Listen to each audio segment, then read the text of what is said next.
Moi, mä oon Kantolan Jani, 42-vuotias torniolainen agility-harrastaja.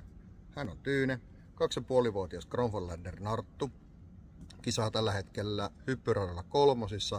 ja agility-radoilla 2. luokissa.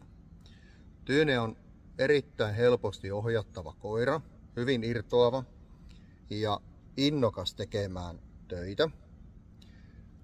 Mihin me tarvitaan apua vielä, missä meidän pitää kehittyä, on estefokusointi.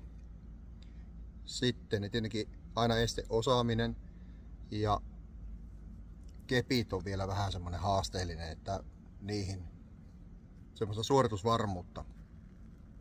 Top-tiimiltä odotetaan hyviä viikonloppuja, hyviä treenejä, hyviä valmennuksia ja ollaan kyllä valmiita sitoutumaan koko Top-team vuoteen.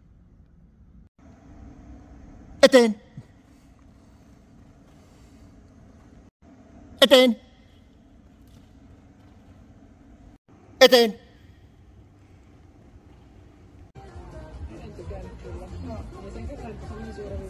Niin, kyllä. Välitä mistään. Niin. Selvä.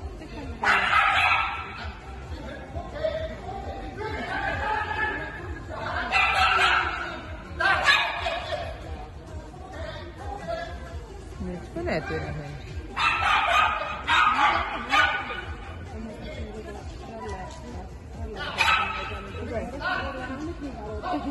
Niin.